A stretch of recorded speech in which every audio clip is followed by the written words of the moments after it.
తాజా వార్తలను అందించే ప్రెస్ న్యూస్ కి స్వాగతం.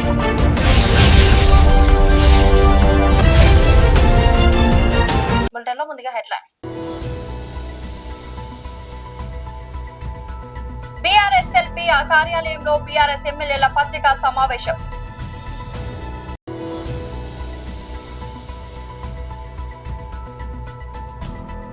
వైఎస్ఆర్సీపీ నాయకులు ప్రెస్ మీట్.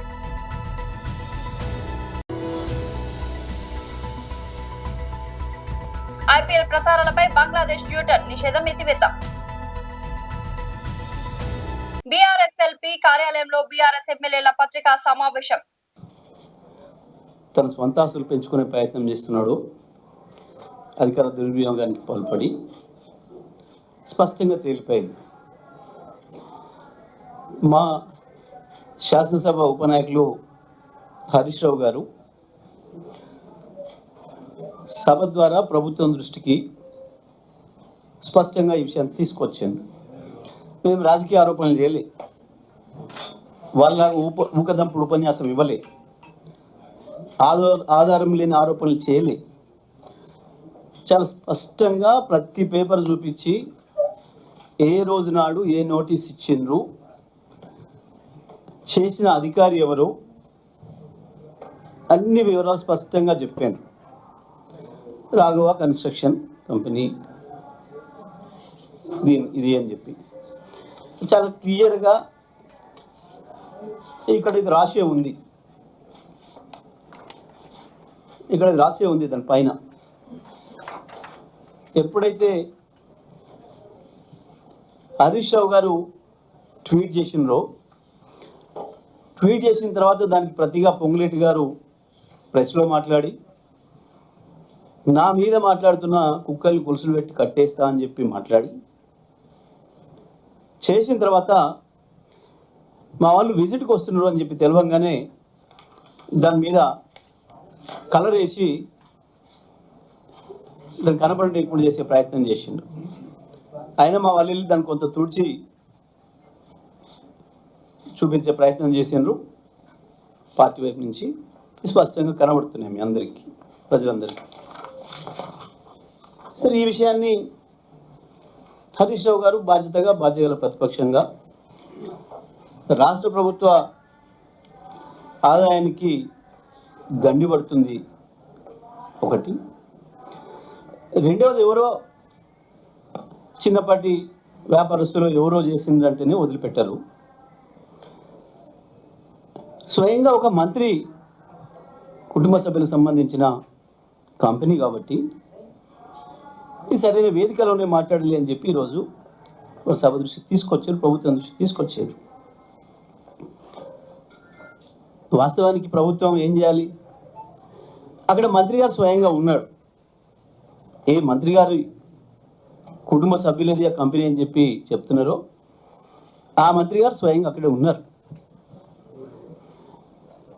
వారు చెప్పొచ్చు లేచి, వారు వెంటనే లేచి వారే స్వయంగా దాని మీద విచారణ జరపండినో, లేదా పొరపాటు జరిగి ఉంటే మేము సరి చేస్తామనో.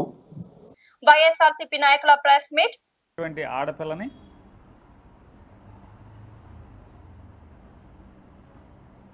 ఒక ఫాల్స్ కేసు 307 పాత సెక్షన్ అంటే హత్యాయత్నం కేసులో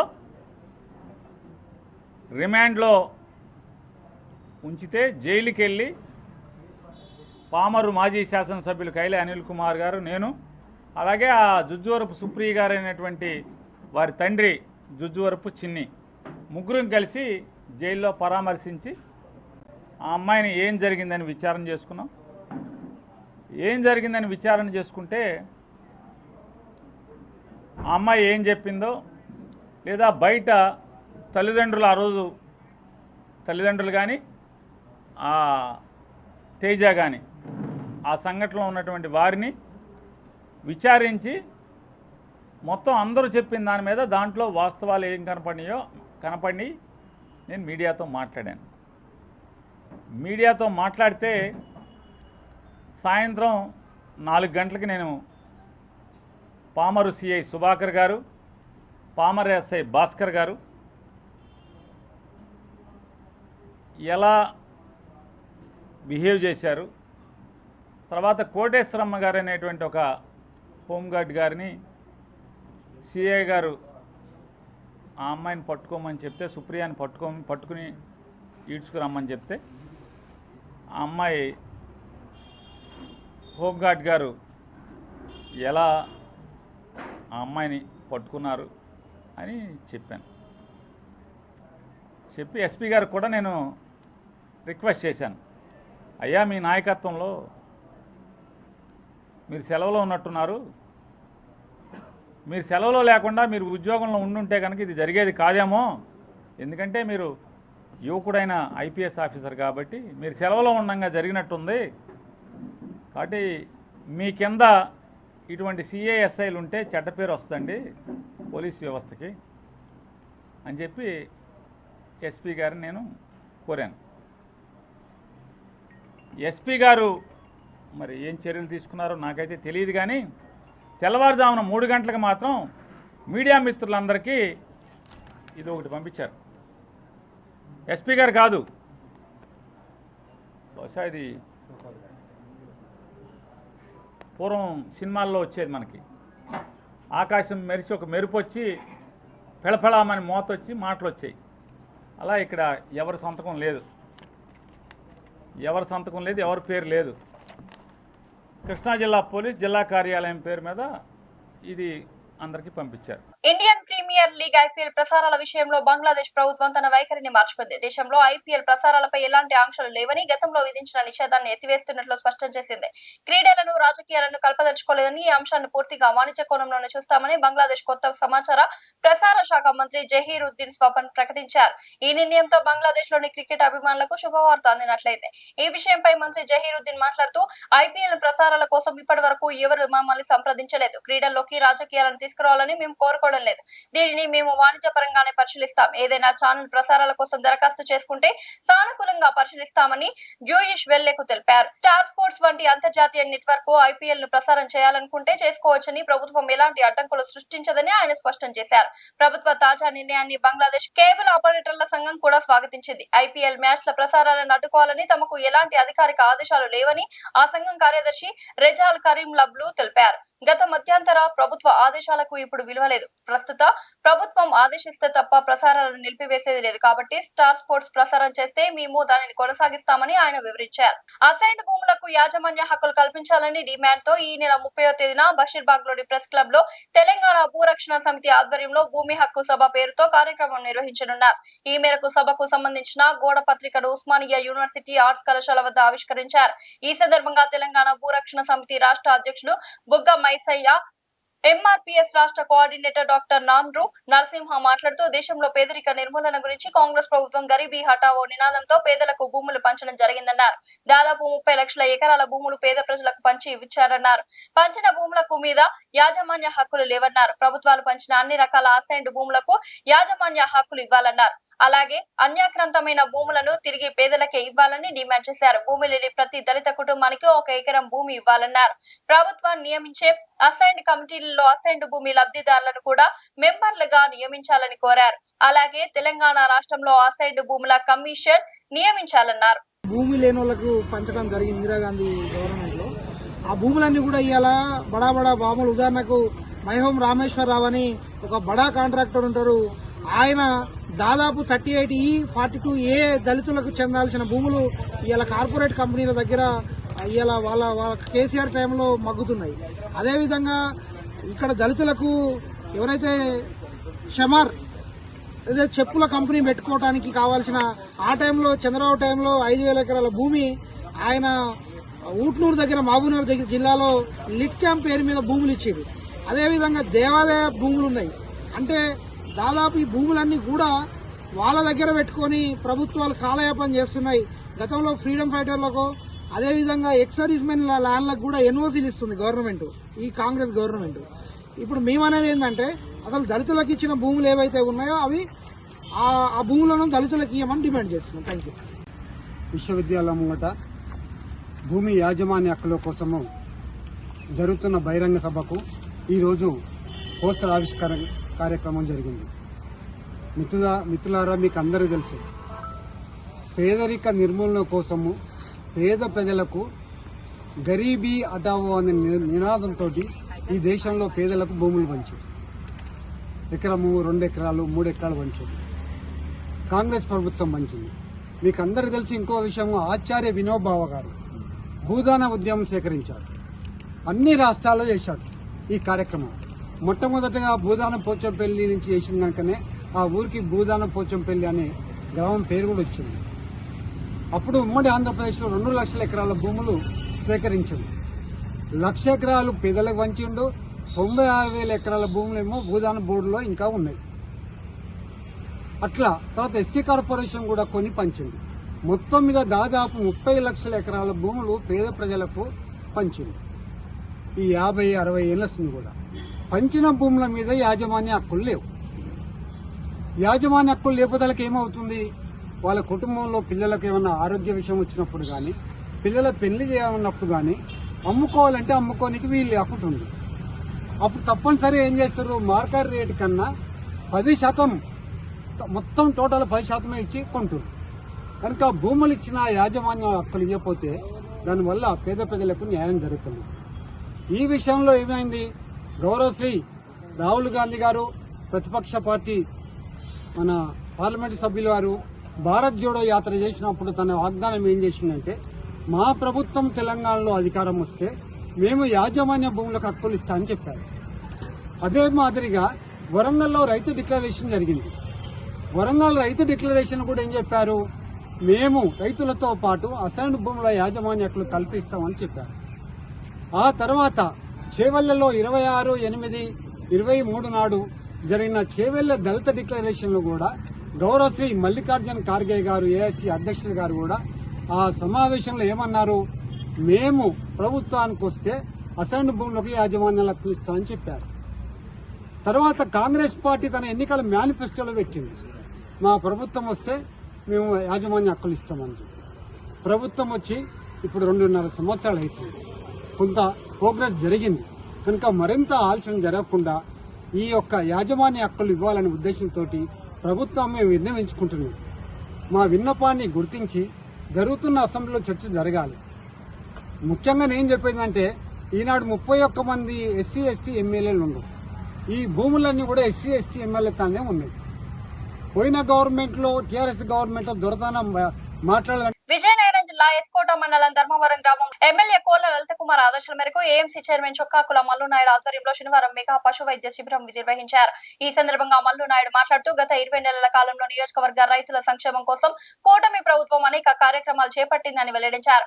మార్కెటింగ్ శాఖ ద్వారా పశువులకు అవసరమైన అత్యంత ఖరీదైన మందులను రైతులకు ఉచితంగా అందజేస్తున్నామని, పాడి పరిశ్రమకు లాభసాటిగా మార్చడమే తమ ప్రభుత్వ లక్ష్యమని ఆయన పేర్కొన్నారు. రానున్న రోజుల్లో పాడి రైతులకు కూటమి ప్రభుత్వం మరిన్ని ప్రయోజనాలు చేకూర్చి త్వరలోనే ఒక తీపి కబురు అందించబోతుందని మల్లునాయుడు ఆశాభావం వ్యక్తం చేశారు. ఎమ్మెల్యే లలిత కుమార్ నాయకత్వంలో నియోజకవర్గంలోని ప్రతి రైతుకు ప్రభుత్వ పథకాలు అందేలా చర్యలు తీసుకుంటున్నామని వివరించారు. ఈ శిబిరంలో పశు వైద్య అధికారులు పశువులకు పరీక్షలు నిర్వహించి రైతులకు అవసరమైన సూచనలను అందజేశారు. కార్యక్రమాలు మన శాసనసభ్యురాలు శ్రీమతి లలిత కుమార్ గారు అయితే అనివార్య కారణాల వల్ల, ఇప్పుడు నాయుడు చెప్పాడు, అనివార్య కారణాల వల్ల ఇక్కడ ఆవిడ విజయవాడ ప్రత్యేక అసెంబ్లీ పెట్టారు. దానివల్ల ఆవిడ విజయవాడ వెళ్ళవలసి వచ్చింది. దానికి మరి నాయుడు గారు అంతా చెప్పారు, ఎందుకు పెట్టవలసి వచ్చిందో చెప్పారు. అది మేము నేను చెప్పను. అదేవిధంగా ఈ వేదికలకు దేశంలో రైతులకి మరి ఒక పాడి అయినా పంట అయినా ఆధారపడి ఉన్న బతుకున్నటువంటి రైతులకి కేంద్ర రాష్ట్ర ప్రభుత్వాలు వెన్నుదన్నుగా ఉండి మీకు ఎన్ని బాధలున్నా, ఓ పక్క కరువు, ఓ పక్క తుఫాన్లు వచ్చినా, మరి ధరలు పెరిగినా మన వ్యవసాయాన్ని, మన పాడిని మర్చిపోకుండా మీ అందరూ ఇప్పుడు కూడా ధాన్యం అంటే ఉన్నందుకు మీ అందరూ కూడా ధన్యవాదాలు తెలియజేసుకుంటున్నాం. మరి అలాగే ఈరోజు కేంద్ర రాష్ట్ర ప్రభుత్వాలు మనకి ఇప్పటికి 20 మాసాలు అయిన సందర్భంగా మరి ఇంచుమించు మన రాష్ట్రంలో 300 కోట్ల రూపాయలు మన రైతులు ఖర్చు పెట్టడం జరిగింది. మరి భవిష్యత్తులో మీ వెంట ఉండాలని ఇటు చంద్రబాబు నాయుడు కూటమి ప్రభుత్వం, మరి పవన్ కళ్యాణ్ గారు అవుతామని, మోడీ గారు అవుతామని మీ అందరూ కూడా భవిష్యత్తులో రైతు బాగోవాలి, రైతుల ఆనందంగా ఉంటేనే రాష్ట్రం బాగుంటుంది అనే ఉద్దేశంతో భవిష్యత్తులో మంచి రోజులు వచ్చే అవకాశం ఉంది. మరి బడ్జెట్ లో కూడా రైతులకి వ్యవసాయం సంబంధించిన దేవతని పశువుల ఎక్కువ కేటాయించడం జరిగింది. మరి గతంలో కూడా మీకు మరి వచ్చే 20 మాసాల్లో మరి పశువులకే తవని, గొర్రెలకే తవని, మేకలకే తవని, లేదా కోళ్ళకే తవని దానికి సంబంధించిన వ్యాధులు రాకుండా ముదిజారుగా మీకు వ్యాక్సిన్ కూడా వేయడం జరిగింది. జాతీయ బీసీ సంక్షేమ సంఘం జాతీయ working president doctor Arun Kumar నాయకత్వంలో ఢిల్లీ ఏఐసిసి భవన్ ముట్టడి. కాంగ్రెస్ పార్టీ బీసీలకు ఎన్నికల సమయంలో బీసీ ముఖ్యమంత్రిగా ఉన్న కర్ణాటక సీఎంతో కామారెడ్డిలో బీసీ డిక్లరేషన్ 42% రిజర్వేషన్ స్థానిక సంస్థల్లో విద్యా ఉద్యోగాల్లో కల్పిస్తామని హామీ ఇచ్చి బీసీలను మోసం చేయడం జరిగింది. నాగర్ కర్నూలు జిల్లా కుమ్మెర గ్రామంలో 2 నెలలు మరణించిన సంఘటనలో రాష్ట్ర ప్రభుత్వం బాధితులను తప్పుదోవ పట్టిస్తూ అన్యాయం చేసింది. అలాగే ఖమ్మం జిల్లా వెలుగుబాట్ల గ్రామంలో భూదాన్ భూములలో రాష్ట్ర ప్రభుత్వం 2014లో భూములు కేటాయించడం జరిగింది. హైకోర్టు బాధితుల వైపు న్యాయం చేయాలని తీర్పును ఇవ్వడం జరిగింది. పేద ప్రజలకు ఇచ్చిన భూములపై చిత్తశుద్ధి లేని ఈ ప్రభుత్వం నిర్దాక్షిణ్యంగా పూర్తి చేసి పేద ప్రజలను రోడ్డు వైపుకు నెట్టేసింది. కాబట్టి ఈ 2 అంశాలపైన సిబిఐకి అప్పచెప్పాలని జాతీయ బీసీ సంక్షేమ సంఘం జాతీయ వర్కింగ్ ప్రెసిడెంట్ డాక్టర్ అరుణ్ బాబు గారు బాధితులకు అన్యాయం చేసింది. ఆ భూతాలు ఢిల్లీలో ఏఐసిసి జరగబోయే కార్యక్రమానికి బీసీ ప్రజలంతా పెద్ద ఎత్తున పాల్గొని విజయవంతం చేయాలని జాతీయ ప్రధాన కార్యదర్శి బాణాల అజయ్ కుమార్ తెలియజేశారు. బీహార్, యూపీ నుంచి పెద్ద సంఖ్యలో పాల్గొంటున్నారని, మరి ఆ బీసీలందరూ తరలి రావాలని తెలియజేస్తా ఉన్నా. ఈ ధర్నా, ఈ సమావేశ కార్యక్రమాలకు కేంద్రంలో ఉన్నటువంటి 5 మంది సెంట్రల్ మినిస్టర్లు, మరి వివిధ రాష్ట్రాలకు చెందినటువంటి 15 మంది ఎంపీలు కూడా హాజరవుతున్నారని తెలియజేస్తా ఉన్నా. మరి తెలంగాణ రాష్ట్రంలో గతంలో అసెంబ్లీ ఎలక్షన్ల కంటే ముందు మరి ఈ కాంగ్రెస్ పార్టీ కామారెడ్డి డిక్లరేషన్ అని చెప్పి బీసీలకు న్యాయబద్ధంగా, చట్టబద్ధంగా, రాజ్యాంగబద్ధంగా రిజర్వేషన్లు కల్పిస్తామని హామీ ఇచ్చి మరి ఆ డిక్లరేషన్లో కర్ణాటకకు చెందినటువంటి ఒక బీసీ ముఖ్యమంత్రి సిద్ధరామయ్య గారిని పిలిపించి ఆయన ద్వారా ఒక బీసీ ముఖ్యమంత్రితోటి అనౌన్స్మెంట్ చేయించిన ఈ కాంగ్రెస్ ప్రభుత్వం బీసీలకు రిజర్వేషన్లు కల్పించడంలో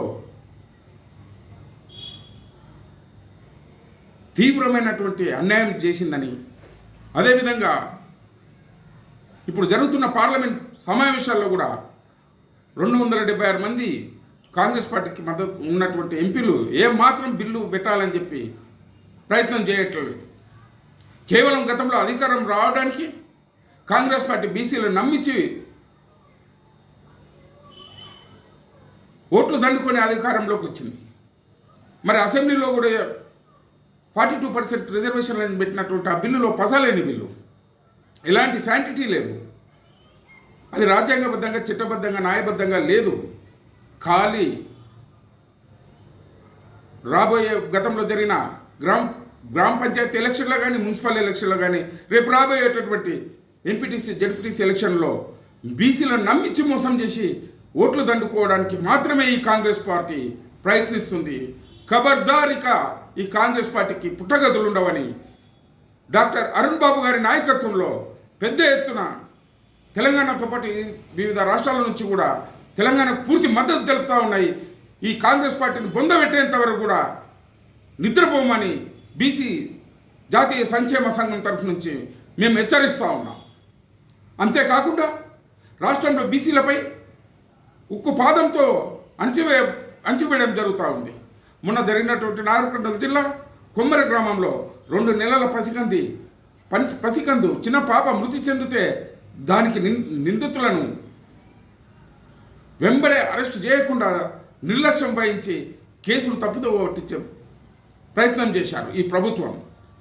అంతేకాకుండా మొన్న ఖమ్మం జిల్లా వెలుగుబట్ల గ్రామంలో భూదాన్ భూములు పట్టాలు ఇచ్చినటువంటి ఆ పట్టాలు పొందినటువంటి ఆ ప్రజల ఇండ్లను 2014లో వాళ్ళకి కేటాయిస్తే మొన్న నిర్దాక్షిణ్యంగా ఎలాంటి నోటీసు లేకుండా హైకోర్టు కూడా వాళ్ళకు ఫేవర్గా చెప్పినప్పటికీ కూడా అవన్నీ పక్కకు పెట్టేసి ఖాళీ భూ మాఫియా చేయడానికి నిర్దాక్షిణ్యంగా ఇండ్లన్నీ కొట్టేయడం జరిగింది. వాళ్ళని రోడ్డు మీదకి తెచ్చారు. ఆ భూదాన్ భూములకు ఎలాంటి ఈ రాష్ట్ర ప్రభుత్వానికి కానీ కేంద్ర ప్రభుత్వానికి కానీ ఎలాంటి హక్కు ఉండదు. ఆ భూదాన్ భూమిలో ఒకసారి కేటాయిస్తే వాళ్ళే ఉండాలని భూదాన్ యాక్ట్ కూడా చెప్తా ఉంది. హైదరాబాద్ మెట్రో రైలు స్వాధీనానికి సంబంధించి తెలంగాణ రాష్ట్ర ముఖ్యమంత్రి హైదరాబాద్ అసెంబ్లీలో కీలక ప్రకటన చేశారు. ఎల్ఎన్టీ నుంచి మెట్రోను స్వాధీనం చేసుకోవాలని ప్రభుత్వం నిర్ణయించిందని తెలిపారు. మెట్రో విస్తరణకు ఎదురవుతున్న ఇబ్బందులను దృష్టిలో పెట్టుకుని స్వాధీన ప్రక్రియను చేపట్టినట్లు తెలిపారు.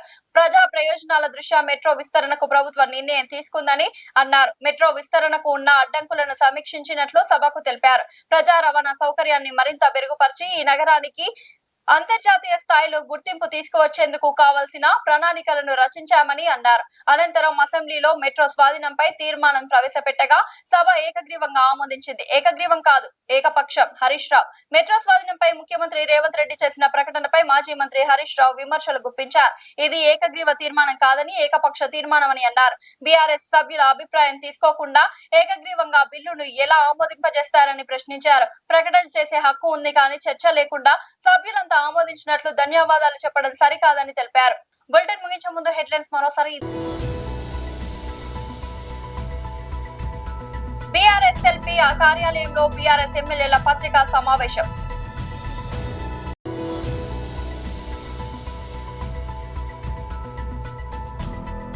వైఎస్ఆర్సీపీ నాయకులు ప్రెస్ మీట్.